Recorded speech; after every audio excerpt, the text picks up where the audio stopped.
நண்பர்களே, எங்கேயும் போயிடாதீங்க. நான் இந்த வீடியோவை முடிக்கலாம்னு பார்த்தா கிஃப்ட் நிஃப்டி ஓப்பன் பண்ணி பார்த்தா ஆல்மோஸ்ட் 4% அப்ல காட்டுது நண்பர்களே. என்ன நியூஸ் ஓப்பன் பண்ணி பார்த்தா நீங்க ஸ்கிரீன்ல பார்க்கலாம், 3% அப்ல இருக்கு. நியூஸ் ஓப்பன் பண்ணி பார்த்தா வேற மாதிரி ஒரு நியூஸ் வந்திருக்கு. வணக்கம் நண்பர்களே. மார்க்கெட் பாத்தீங்கன்னா இன்னைக்கு ரத்த கலரி தான், ஃபுல் டவுனு. பட் அதுக்கு முன்னாடி இந்த கோல்டு நினைச்சாதான் ரொம்ப பரிதாபமா இருக்கு நண்பர்களே. அதாவது போன வருஷம் முடிவு பாத்தீங்கன்னா கோல்டு ஒரு அவுன்ஸ்க்கு பாத்தீங்கன்னா $4320 இருந்தது. அண்ட் ஜனவரி எண்டு பாத்தீங்கன்னா அது ஒரு நல்ல ஹை போய் $5595 ஒரு அவுன்ஸ்க்கு இருந்தது நண்பர்களே. பட் இன்னைக்கு பாத்தீங்கன்னா ஆல்மோஸ்ட் 4599 வந்துருச்சு. அப்போ ஆல்மோஸ்ட் 2026 கொடுத்த மொத்த ப்ராஃபிட்டுமே உறிஞ்சி எடுத்துன்னு தான் சொல்லணும். பொதுவாகவே ஜியோ பொலிட்டிக்கல் டென்ஷன் வந்தா கோல்டு டெஃபினட்டா மேல போகுன்றதுதான் ஒரு எழுதப்படாத ஒரு வரலாறு.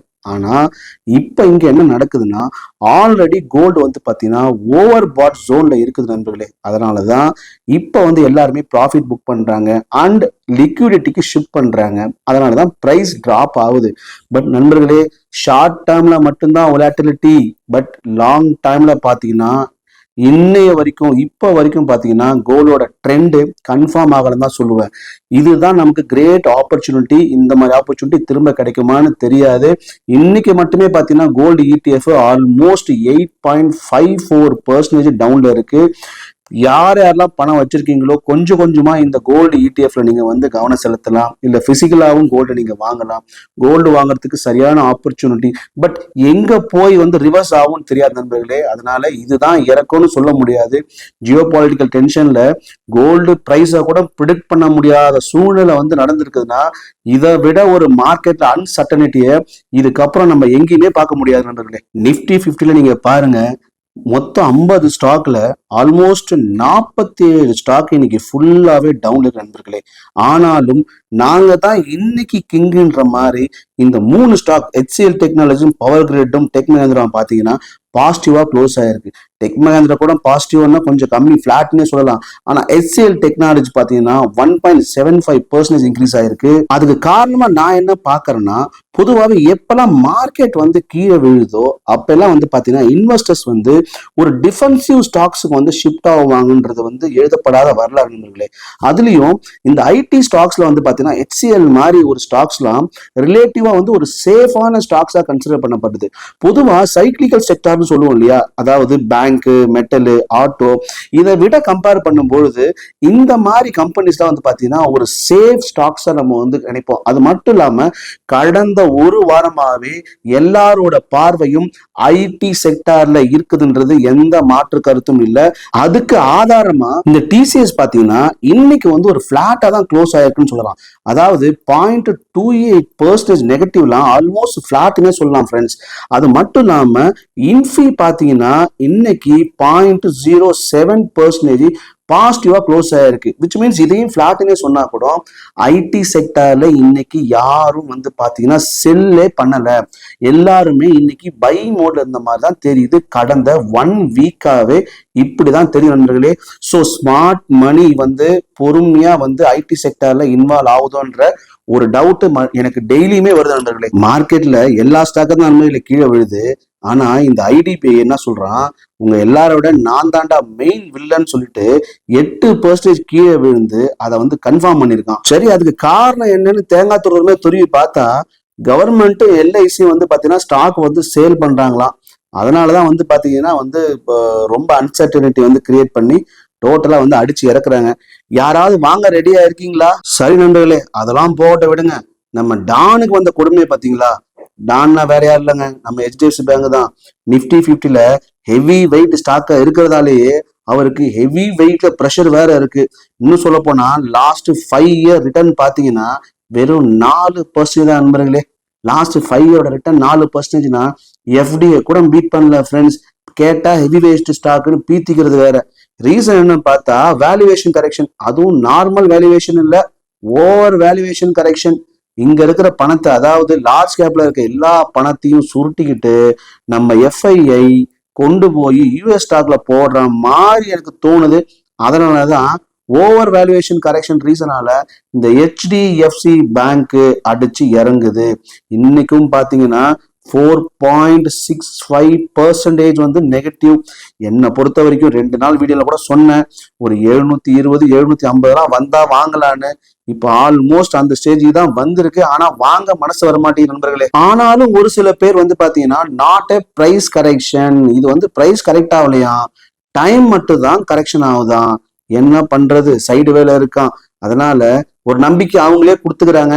நீங்களும் கொஞ்சம் யோசிச்சு பாருங்க, ஏதாவது இந்த ஸ்டாக்ல கவனம் செலுத்தலாமான்னு யோசிச்சு பாருங்க. ஃப்ரெண்ட்ஸ், இன்னைக்கு மார்க்கெட்ல இன்னொரு ஷாக்கு, சில்வர் இடிபி டபுள் டிஜிட்ல ஃபால், ஆல்மோஸ்ட் 10ல இருந்து 12% பாத்தீங்கன்னா இன்னைக்கு டவுன். சில்வர்ல இன்வெஸ்ட் பண்ணவங்க இப்போ கன்ஃபியூஸா இருக்கீங்களா இல்லையான்னு பதில் சொல்லுங்க நண்பர்களே. பட் நான் லாங் பேக்ல, அதாவது பல காலமா என்ன சொல்றேன், பிளைண்டா சில்வர்ல இன்வெஸ்ட் பண்ணாதீங்க. கோல்டு சில்வர் ரேஷியோவை பாருங்க. இந்த ரேஷியோவை பேஸ் பண்ணி இப்போ கரண்டா கோல்டு இன்வால்வ் ஆகலாமா இல்ல சில்வர் இன்வால்வ் ஆகலாமான்னு டீட்டெயிலா இந்த ரேஷியோ சொல்லும். அதுக்கப்புறமா நீங்க இன்வால்வ் ஆக பல தடவை அடிச்சுக்கிட்டேன், யாரும் நீங்க கேட்ட மாதிரி தெரியல. So first gold silver ratio check பண்ணுங்க. அதுக்கப்புறமா நீ எதிர இன்வால்வ் ஆக முடிவு பண்ணுங்க. பிளைண்டா இந்த சில்வர் இடிஎஃப்ல போய் இன்வால்வ் ஆகாதீங்க தயவு செய்து. லாங் டேர்முக்கு கோல்டு தான் எப்பயுமே சேஃப். சில்வர் ஒரு டாக்டிக்கல் பிளே தானே தவிர ஒரு பெரிய லாங் டேர்ம் இன்வெஸ்ட்மெண்ட் கிடையாது. ஃப்ரெண்ட்ஸ், நம்ம பஜாஜ் பினான்ஸை பத்தி ஒரு இன்ட்ரெஸ்டிங்கான அப்டேட் வந்திருக்கு. நம்ம பஜாஜ் பினான்ஸ் இப்போ ஒரு பெரிய ஏஐ டிரான்ஸ்ஃபர்மேஷன் பாதையில போயிட்டு இருக்கு. அதாவது கம்பெனி ஃபுல்லா டெக்னாலஜி அப்கிரேட் பண்ணி ஃபியூச்சர் growthக்கு வந்து பாத்தீங்கன்னா ஸ்ட்ராங்கா பேஸை கிரியேட் பண்ணுது. ஆனா லாஸ்ட் 6 மந்த்ல ஆல்மோஸ்ட் 12% வந்து டவுன் ஆயிருக்கு. இதை பார்த்தா நிறைய பேருக்கு டவுட் வரும், என்ன இது ப்ராப்ளம் இருக்கா இல்ல ஆப்பர்ச்சுனிட்டியான டவுட் வரும். இங்கதான் முக்கியமான பாயிண்ட். கம்பெனியோட ஃபண்டமெண்டல்ஸ் வந்து பாத்தீங்கன்னா ஸ்ட்ராங்கா தான் இருக்கு, அதுல எந்த மாற்று கருத்தும் கிடையாது. ப்ராஃபிட்டபிலிட்டி, growth மேட்ரிக்ஸ் எல்லாமே ஸ்டேபிளா மெயின்டைன் பண்ணிட்டு இருக்காங்க. அதனால இந்த ஏஐ இன்வெஸ்ட்மெண்ட் மேபி ஷார்ட் டைம்ல ப்ரெஷர் கொடுக்கலாம், ஆனா லாங் டேர்ம்ல பாத்தீங்கன்னா இது ஒரு பிக் growth ட்ரிகரா மாற நிறைய வாய்ப்பு நண்பர்களே. சிம்பிளா சொன்னா இப்ப பிரைஸ் வந்து கரெக்ட் ஆகும், ஆனா கம்பெனி ஃபியூச்சருக்காக ப்ரிப்பேர் பண்றத மறந்துடக்கூடாது. போர்ட்போலியோ கிட்டத்தட்ட 65,000 மைனஸ், இன்னைக்கு மட்டுமே 7,500 மைனஸ். ஆனாலும் இதுல சந்தோஷமான நியூஸ் என்ன தெரியுமா, நம்ம போர்ட்போலியோல நாசில் ஒரு ஸ்டாக் வச்சிருக்கோம் தெரியுமா, அது இன்னைக்கு மட்டுமே பாத்தீங்கன்னா 11% வந்து பாத்தீங்கன்னா அப்போ இன்ட்ராடேல ஆல்மோஸ்ட் 14% மேல அப்பா இருந்தது. இந்த நாசில் வந்து ஒரு கெமிக்கல் செக்டர்ன்றது உங்களுக்கு நல்லாவே தெரியும். என்னடா சடனா வந்து ஸ்டாக் மேல மூவ் ஆகுதுன்னு பார்த்தா ஒண்ணு இல்லைங்க, கம்பெனி வந்து ஒரு 136 கோடிக்கு கேபெக்ஸ் வந்து எக்ஸ்பான்ஷன் அனௌன்ஸ் பண்ணியிருக்காங்க. அதாவது குஜராத்ல இருக்க ஒரு பிளான்ட்ல வந்து பாத்தீங்கன்னா கெப்பாசிட்டியை இன்க்ரீஸ் பண்ண போறாங்களாம். சரி, இது என்னப்பா அந்த அளவுக்கு இம்பார்ட்டன்ட் அப்படின்னு பார்த்தா, கெப்பாசிட்டி, அதாவது கெப்பாசிட்டி எக்ஸ்பான்ஷன்னா ஃபியூச்சர் டிமாண்டுக்கு வந்து ப்ரிப்பேர் ஆகுதுன்றது தான் ஒரு மீனிங். கம்பெனி growth வரும்னு மார்க்கெட் எக்ஸ்பெக்டேஷன் பில்ட் பண்ண ஆரம்பிக்குது. கெமிக்கல் செக்டர்ல ரெக்கவரி ஹோப்ஸ் ஆல்ரெடி இருக்குது நண்பர்களே. இன்னொரு ஹிடன் ஃபேக்டர் என்ன தெரியுமா, இந்த ஸ்டாக் பாத்தீங்கன்னா கடந்த 6 மாசத்துல 30% வரைக்கும் டவுன் ஆயிருந்தது. அதனால என்ன நடக்குது, under valued plus new trigger equal to sharp rally, அவ்வளவுதான் சொல்ல முடியும் நண்பர்களே. இது மட்டும் இல்லாம டெக்னிக்கல் சைட்ல பாத்தீங்கன்னா மொமெண்டம் பையிங் இருக்கு, ஷார்ட் கவரிங்கும் இருக்கு, லோ பேஸ்ல இருந்து மேல பவுன்ஸ் ஆகுது நண்பர்களே. சிம்பிளா சொன்னா expansion news positive, already beat and டவுன்ல இருக்கு, மார்க்கெட் மொமெண்டம் இருக்கு. இந்த 3 சேர்ந்தனாலதான் இன்னைக்கு இந்த ஸ்டாக்கு 11% பாசிட்டிவ். நண்பர்களே, எங்கேயும் போயிடாதீங்க. நான் இந்த வீடியோவை முடிக்கலாம்னு பார்த்தா கிஃப்ட் நிஃப்டி ஓப்பன் பண்ணி பார்த்தா ஆல்மோஸ்ட் 4% அப்ல காட்டுது நண்பர்களே. என்ன நியூஸ் ஓப்பன் பண்ணி பார்த்தா நீங்க ஸ்கிரீன்ல பார்க்கலாம், 3% அப்ல இருக்கு. நியூஸ் ஓப்பன் பண்ணி பார்த்தா வேற மாதிரி ஒரு நியூஸ் வந்திருக்கு. யூஎஸ் வந்து பாத்தீங்கன்னா அந்த அட்டாக்க ஒரு 5 நாள் போஸ்ட்பான் பண்ணிருக்காங்களாம். ஈராக் கூட ஒரு பேச்சுவார்த்தை நடத்துறதா வந்து நியூஸ் வந்திருக்கு. இமிடியேட் எஸ்கலேஷன் ரிஸ்க் கொஞ்சம் ரெடியூஸ் ஆக வாய்ப்பு இருக்கு நண்பர்களே. ஆண்டவா, கிஃப்ட் நிஃப்டியே 3% இருக்குது. நாளைக்கு ஸ்டாக் மார்க்கெட்ல ஓப்பன் ஆகும் போதே ஒரு 6% மேல ஓப்பன் ஆகக்கூடாதா, எப்படியாவது நான் வந்து மைனஸ் வந்து கொஞ்சம் மேல வரக்கூடாதான்னு உங்களை மாதிரி நானும் தான் கனவு கண்டுட்டு இருக்கேன். பொறுத்திருந்து பார்ப்போம் நண்பர்களே. இதோட இந்த வீடியோ முடிச்சுக்கிறேன். ஏன்னா எனக்கு ரொம்ப சந்தோஷமா இருக்கு. நான் போய் மத்த நியூஸ் எல்லாம் படிச்சு பார்க்கணும். நாளைக்கு நம்ம வீடியோல திரும்ப சந்திக்கலாம் நண்பர்களே. நன்றி, வணக்கம்.